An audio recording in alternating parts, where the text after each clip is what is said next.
Lecture 7 begins.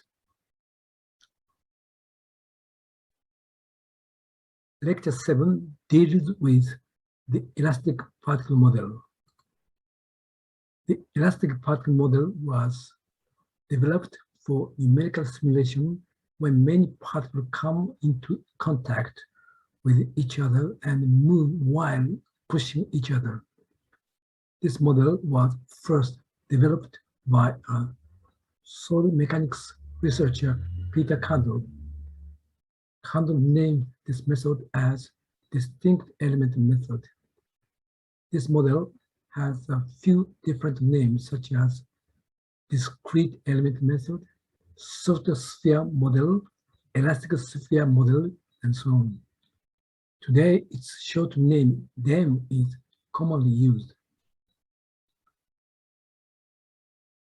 The hard rigid particle model explained in lecture 6 is formulated on the assumption that the particle will not deform, but DEM is made on the premise of deformation. DEM has evolved significantly compared to the time when it was first invented. Coupling with fluid motion, non-spherical particles, coarse grain models, plastic deformation, etc. are incorporated. Commercial software is also being sold due to the widespread use of industrial application. In lecture 7.1, I will explain the basics of DEM.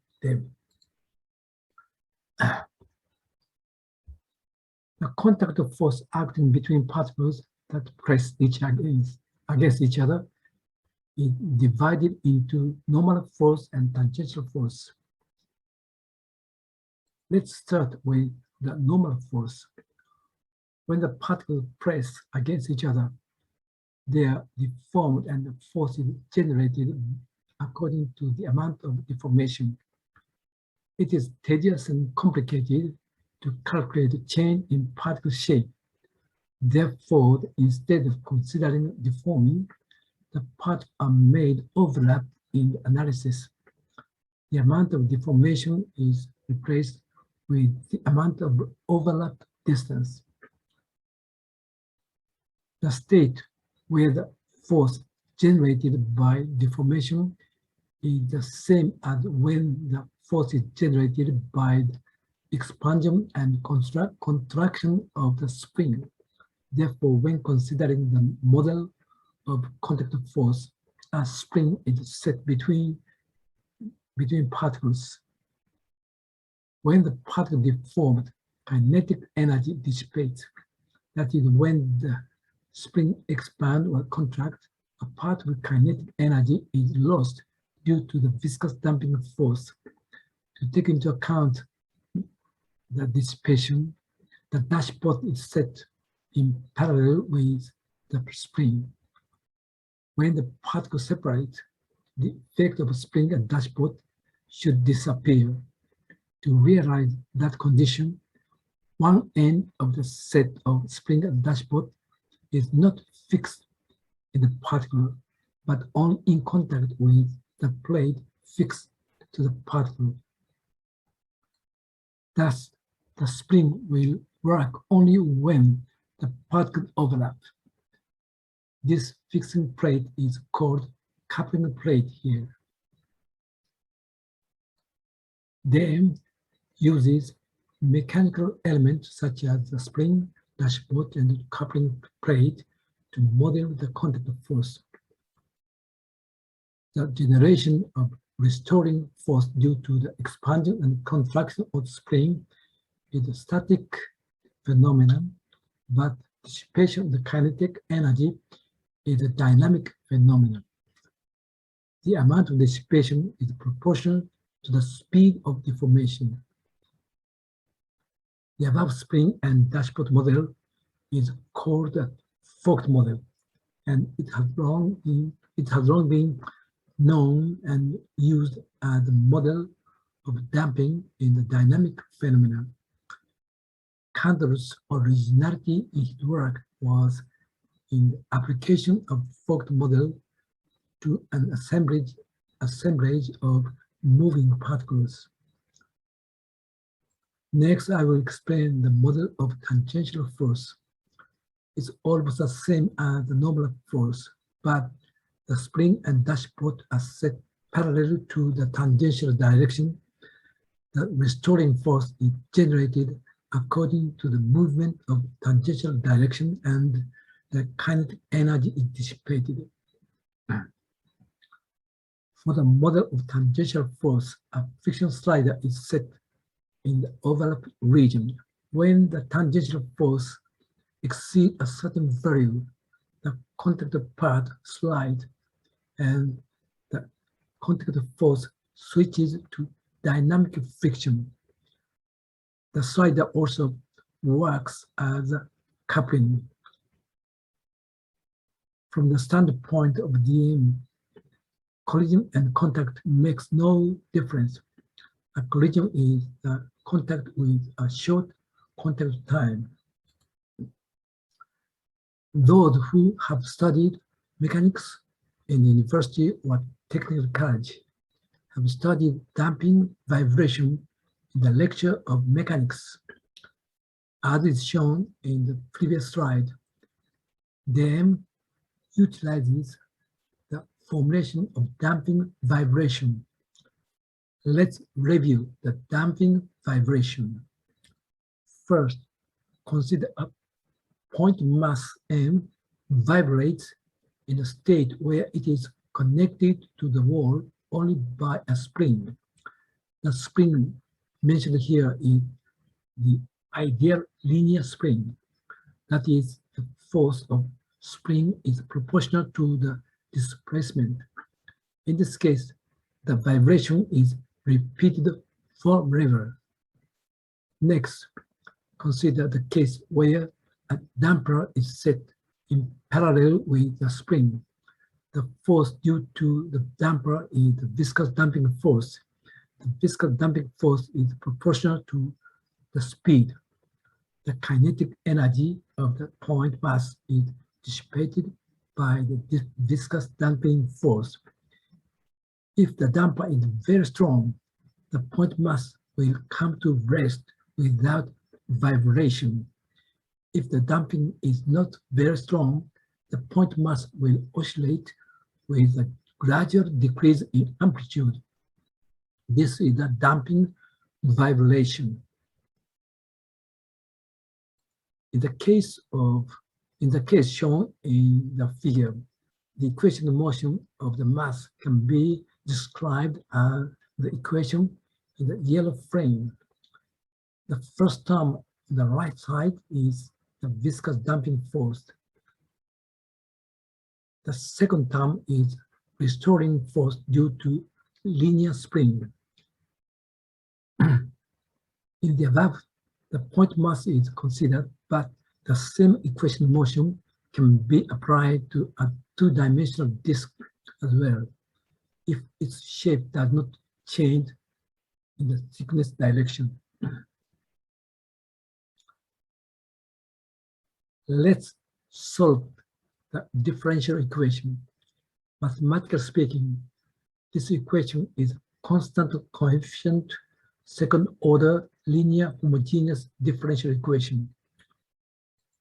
The usual way to solve this kind of differential equation is to first give the solution in the form of an exponential function. Substituting the form x equal exponent lambda t into the differential equation, you obtain a quadratic equation of the lambda. The solution of lambda 1 and lambda 2 are obtained by the root formula. There are three types of motion depending on whether the inside of the root is positive, negative, or zero. The solution with the vibration component is the third one, which corresponds to the case of negative value in the root. If we use the symbol omega, gamma, and q instead of m, eta, and k. And if you use the initial condition shown in the slide, the third solution can be rewritten in the form of a yellow frame. x0 and v0 are the value of x and velocity at time t equal to 0. The phenomenon of constant contact and oscillation do not make any difference. Collision is the particle-particle interaction with a short contact time. Having this in mind, listen to the following explanation. The relationship between the position x and the time t according to this solution is shown in the figure. The horizontal axis is time and vertical axis is the position x minus x0. The curve in the figure shows the solution when v0 takes a negative value. The position x minus x0 oscillate periodically, starting from 0, x minus x0, and going in the negative direction at first, because v0 is negative. The amplitude oscillation gradually decreases. Now consider the collision between the disk and wall. The disk moved from right to left and collide with the wall. The disk and wall deformed.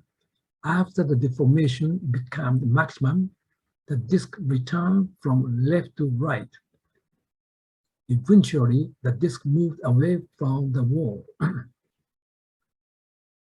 Take out the movement from the moment the disk touches the wall to the moment it leaves.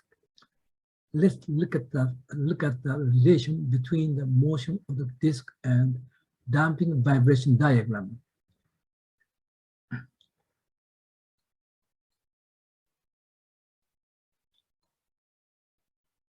The time t equals 0 is the moment when the disk touches the wall at velocity v0.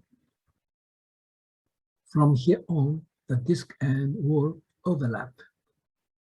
This overlap corresponds to the deformation of the disk and wall. This is the turning point. This is the moment when the overlap or deformation becomes 0.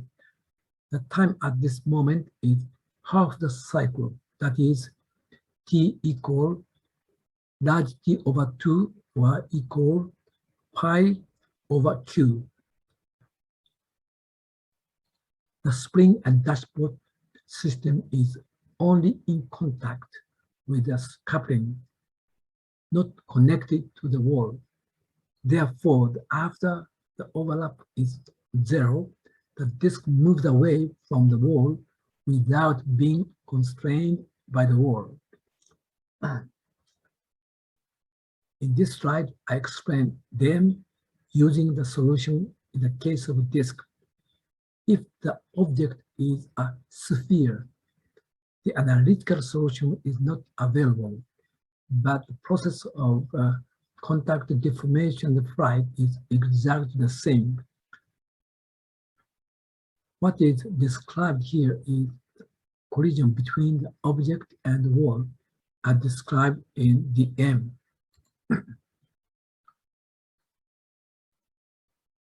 When the object is a disk, the analytical solution of damping vibration is obtained as explained before.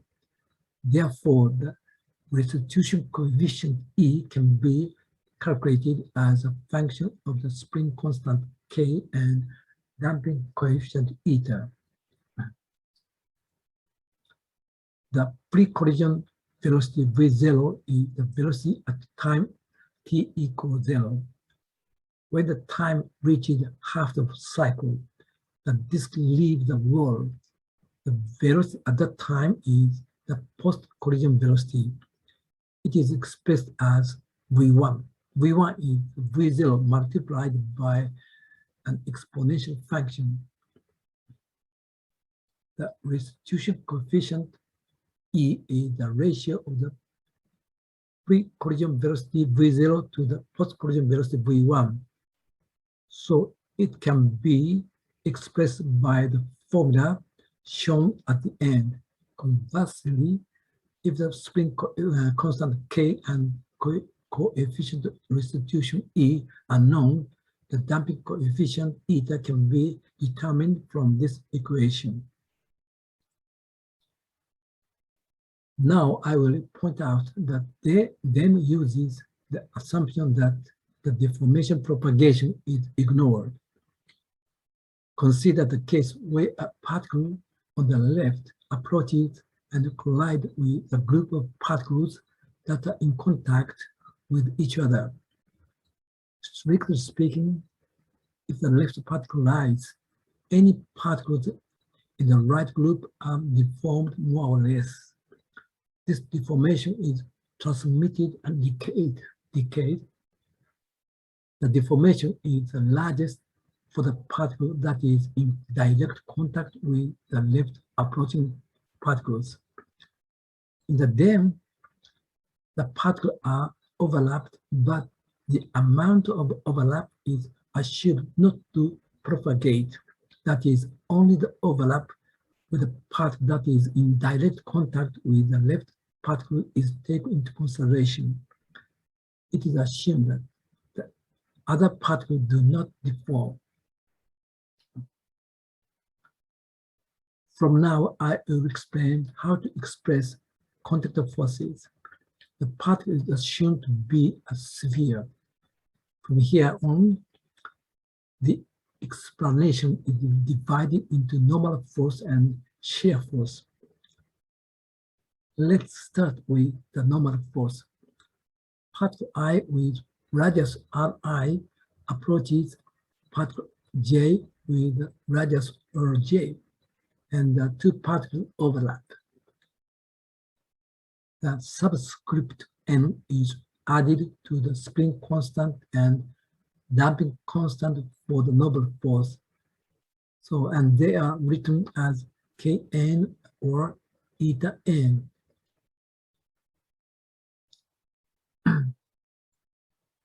The overlap has normal and tangential component. Let delta n be the normal component and delta t be the tangential component. The force of the spring and of the dashpot act on the particles. Since the motion is three-dimensional, both force and displacement are displayed as vectors. In the case of the disk, the normal force is proportional to the length of the overlap because the spring is linear. But for a sphere, the normal force is proportional to delta to the third second power. The force is determined if the spring stiffness and damping coefficient are given.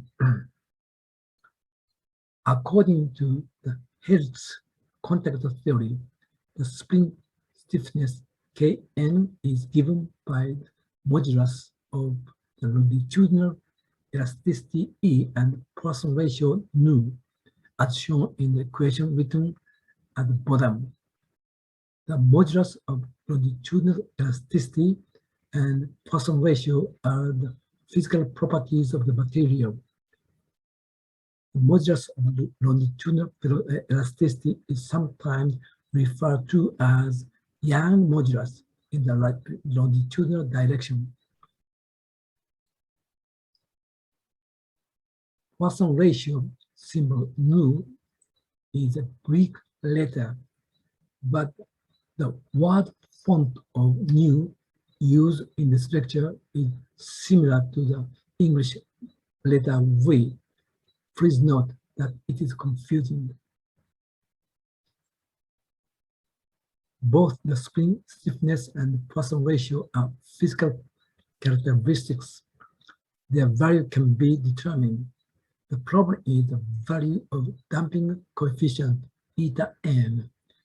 In the case of disk, the relation between the restitution coefficient and spring stiffness and the damping coefficient is obtained. So if two of the three variables are known, the remaining variables can be determined analytically. But it is not so simple to find damping coefficient of a sphere. My group proposed a method shown in the reference at the bottom of this slide. Besides that, there is another method to find eta n. It is semi-empirical. That method is to find eta n by comparing experiment and calculation. The post-collision velocity in experiment of a falling sphere to the wall are calculated by DEM. The value of eta n that gives a good agreement with the measurement is the eta n you want to know.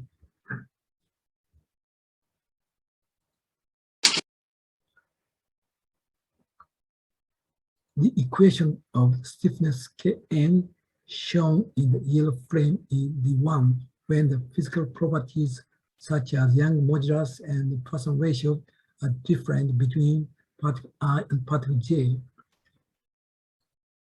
If the physical properties are the same, the expression of Kn will be a little simpler, and it is the formula in the pink frame. If the size is the same, the equation Kn will be more simpler, and it will be given by the equation in the blue frame. If the contact partner is a wall, the radius of the contact partner can be set to infinity. Thus, Kn is given by the formula in the green frame. From now, I will explain the tangential forces. As in the case of noble force, restoring force of the spring and viscous damping force of the dashboard act on the particle. The subscript T is added to the spring constant and damping coefficient for the tangential force, and they are written as Kt or eta m. The tangential displacement in the figure is the displacement due to deformation, not the displacement due to slippage.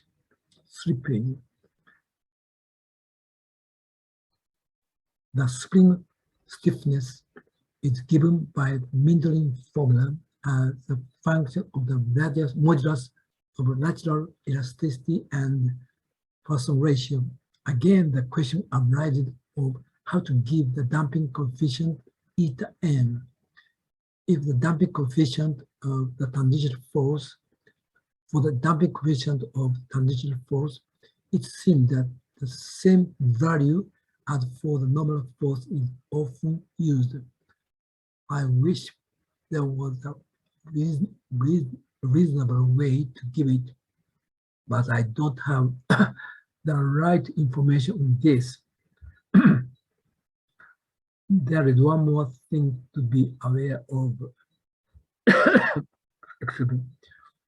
Since both particle I and particle J rotate, the different translation velocity between particle I and particle J is not sufficient for the relative velocity vector Vt.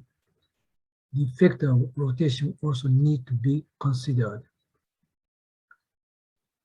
The expression that gives Vt is shown in the bottom line. The normal and tangential formulation are similar, but there is an important difference. If the tangential force exceeds the frictional force given by the product of the friction coefficient and normal force, particles slide on the contact surface. This relationship is shown on the right.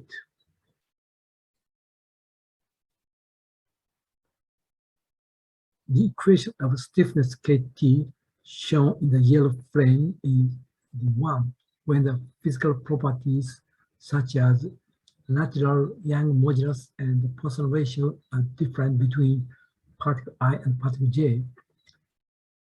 If the physical properties are the same, the expression of Kt will be a little simpler, and it is the formula in the pink frame. If the side is the same, the equation of Kt will be more simpler, and it will be the equation in the blue frame. If the contact partner is wall, the radius of contact partner can be said to be infinity, thus Kt is given by the formula in the green frame.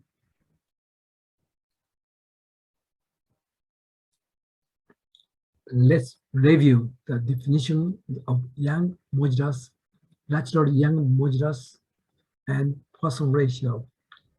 First, I will explain from the Young modulus E. Consider a cylinder shown by a black line with the length L and diameter D as shown in the figure. Suppose that both ends of the cylinder are pulled by normal stress sigma and stretched like a red line. Let the length of the extended cylinder be L prime and the diameter be D prime. The longitudinal and natural strain are defined by the first equation. Young modulus is defined as the value of normal stress divided by the longitudinal strain. Its unit is Pascal. For your reference, the value of the Young modulus of some materials are shown in the table. The Poisson ratio is the ratio of longitudinal strain to the lateral strain, and is defined by the equation written in the right place of the table.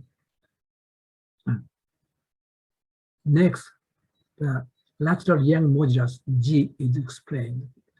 Consider a rectangular indicated by the black line. Its length and height are L and H respectively. Shear stress tau is applied to the upper surface.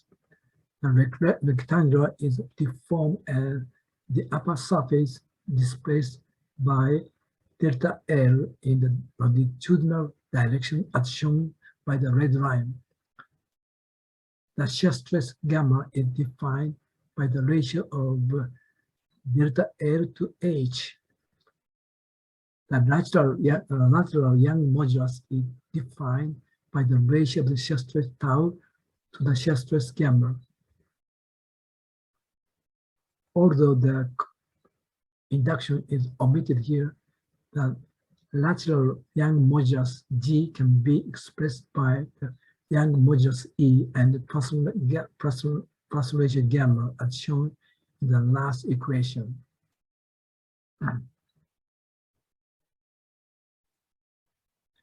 Next, I will explain how to efficiently determine the contact of a particle in the numerical calculation.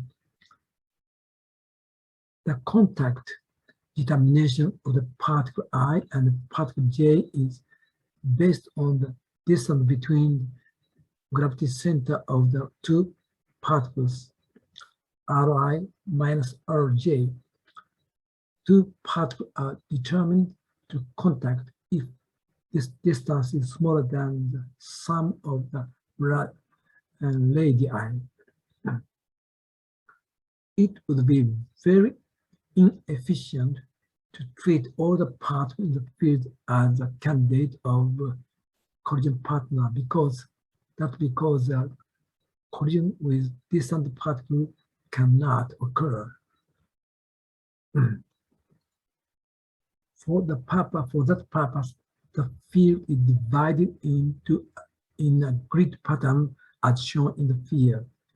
It is sufficient if the size of the grid is 2 to 3 times the diameter of the particles. The collision partner of the particle I is limited to other particles in the same grid of the particle I or particles in the grid adjacent to the grid of particle I.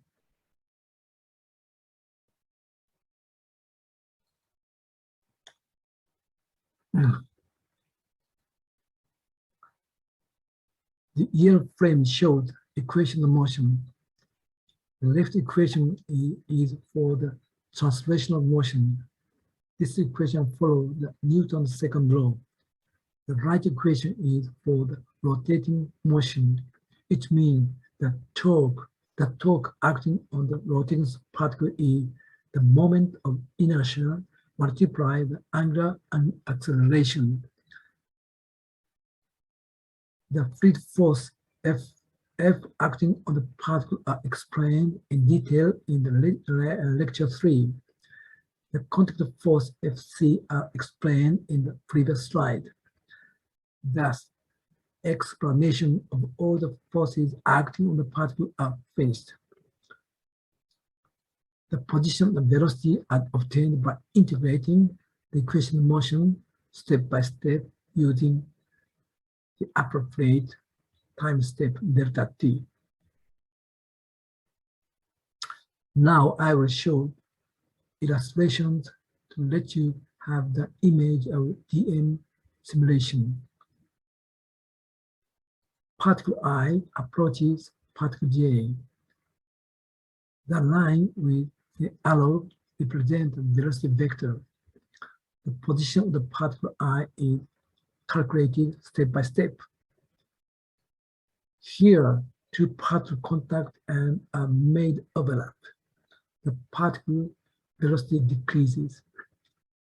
The more the overlap, the larger the repulsion force, and so the particle velocity decreases further. In time, the velocity direction changes, and the particle moves back further. Finally, particles separate. From this illustration, you can see that DEM calculation takes much more computation time compared with the hard sphere model. Please note that one thing, if the time step is not small enough, the calculation will diverge. This is the last slide of the lecture 7. Recently, many commercial software are in the market. If you want to know what kind of simulations are made in DEM, you can see plenty of application example in those promotion videos. The purpose of my lecture is to explain the calculation principles, so I will omit the calculation examples.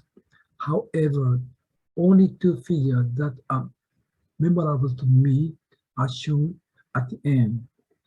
These two figures are the early result of DEM CFD calculation performed by my group when I was working at Osaka University.